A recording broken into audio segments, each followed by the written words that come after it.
ഫിലിപ്പീൻസിൽ വൻ ഭൂചലനം. റിക്ടർ സ്കെയിലിൽ 7 തീവ്രത രേഖപ്പെടുത്തിയ ഭൂചലനമാണ് ഉണ്ടായത്. ഫിലിപ്പീൻസ്, ജപ്പാൻ, ഇന്തോനേഷ്യൻ തീരങ്ങളിൽ സുനാമി മുന്നറിയിപ്പ് പുറപ്പെടുവിച്ചു.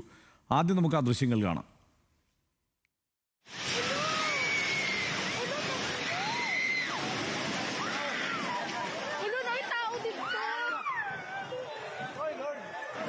കൂടുതൽ വിവരങ്ങളുമായി ഗൗതം അമൃതം ചേരുന്നുണ്ട്. ഗൗതം, ഈ സുനാമി മുന്നറിയിപ്പ് പുറപ്പെടുവിച്ചിട്ടുണ്ട്. അതേക്കാൾ ഉപരി വലിയൊരു ഭൂചലനം തന്നെയാണ് ഫിലിപ്പീൻസിൽ ഉണ്ടായിട്ടുള്ളത്. അവിടെ എന്തെല്ലാം നാശനഷ്ടമാണ് ഉണ്ടായിട്ടുള്ളത്? എന്താണ് വിവരങ്ങൾ?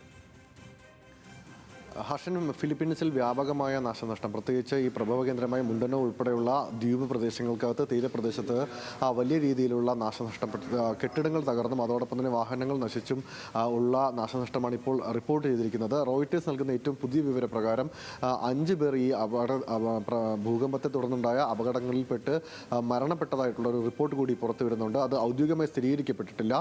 അതോടൊപ്പം തന്നെ നിരവധി പേർ ഈ കെട്ടിട അവശിഷ്ടങ്ങൾക്കിടയിൽ കുടുങ്ങിക്കിടക്കാനുള്ള സാധ്യതയുള്ളതായും റിപ്പോർട്ടുണ്ട്. ഈ ദൃശ്യങ്ങൾക്ക് കൂടുതൽ ദൃശ്യങ്ങൾ, ഈ അപകടത്തിൻ്റെ, ഭൂകമ്പത്തിൻ്റെ കൂടുതൽ ദൃശ്യങ്ങൾ പുറത്തു വരുന്നതനുസരിച്ച് സ്കൂൾ കെട്ടിടങ്ങളും അതോടൊപ്പം തന്നെ ഹോട്ടലുകളും ഉൾപ്പെടെ വലിയ കെട്ടിട സമുച്ചയങ്ങൾ തകർന്നു വീണിട്ടുണ്ട്. ഈ സ്കൂൾ തകർന്നിരിക്കുന്നത് മുണ്ടനയിൽ തന്നെയാണ്. മുണ്ടനയിലെ സ്കൂൾ കെട്ടിടം തകർന്നതിനിടയിൽ കുട്ടികളാരും അകപ്പെട്ടിട്ടില്ല എന്നതാണ് ഏറ്റവും ആശ്വാസകരമായ കാര്യം.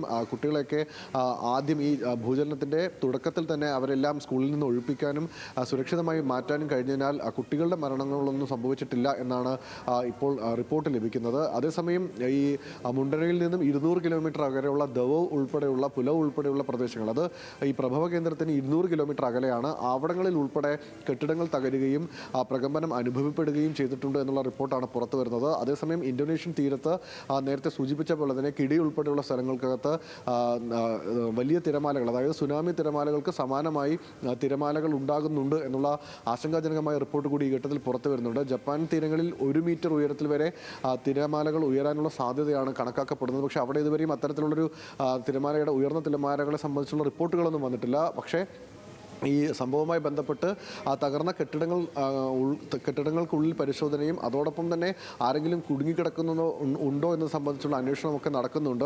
എന്തായാലും പ്രദേശത്ത് കനത്ത ജാഗ്രതയാണ് ഇപ്പോഴും തുടരുന്നുള്ളത്.